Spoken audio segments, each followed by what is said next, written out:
Hello दोस्तों, आपका हमारे इस वृंदा कुंज चैनल में स्वागत है। इंदिरा एकादशी के दिन करें या सुने इस कथा का पाठ, सभी दुखों से मिलेगी मुक्ति। सनातन धर्म में एकादशी तिथि का विशेष महत्व है। इस तिथि को भगवान विष्णु की कृपा प्राप्त करने के लिए शुभ माना जाता है। आश्विन माह के कृष्ण पक्ष की एकादशी को इंदिरा एकादशी के रूप में मनाई जाती है। इस दिन व्रत का कथा का पाठ करने से साधक को व्रत का पूर्ण फल प्राप्त होता है। वैदिक पंचांग के अनुसार आज यानी 17 सितंबर को इंदिरा एकादशी व्रत किया जा रहा है। इस दिन भगवान विष्णु और मां लक्ष्मी की पूजा अर्चना करने का विधान है। साथ ही विशेष चीजों का दान किया जाता है। धार्मिक मान्यता के अनुसार इस दिन उपासना और व्रत करने से साधक को शुभ फल की प्राप्ति होती है।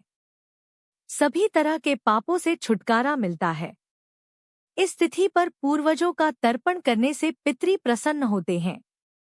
पूजा के दौरान व्रत कथा का पाठ जरूर करना चाहिए। इससे साधक को भगवान विष्णु की कृपा प्राप्त होती है और जीवन में सुख समृद्धि बनी रहती है। आइए पढ़ते हैं इंदिरा एकादशी की व्रत कथा। इंदिरा एकादशी व्रत कथा। सतयुग में इंद्रसेन नाम का राजा था। वह माहिष्मती क्षेत्र में शासन किया करते थे। वह जगत के पालनहार भगवान विष्णु की पूजा अर्चना करते थे।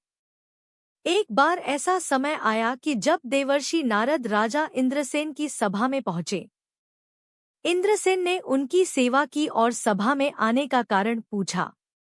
उन्होंने कहा कि वह कुछ दिन पहले वो यमलोक गए थे, जहां उनकी मुलाकात आपके इंद्रसेन के पिता से हुई।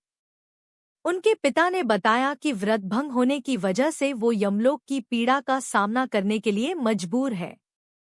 इसी वजह से उन्होंने आपके लिए मेरे द्वारा संदेश भेजा है कि आप आश्विन माह के कृष्ण पक्ष की एकादशी का व्रत रखें।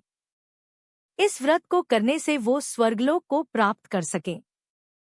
इसके बाद इंद्रसेन ने विधिपूर्वक इंदिरा एकादशी व्रत किया और भगवान विष्णु की पूजा अर्चन की।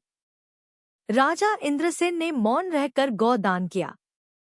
इस व्रत के फल से उनके पिता को यमलोक की पीड़ा से छुटकारा मिला और बैकुंठ लोक की प्राप्ति हुई। इसी वजह से आश्विन माह के कृष्ण पक्ष की एकादशी का नाम इंदिरा एकादशी पड़ा।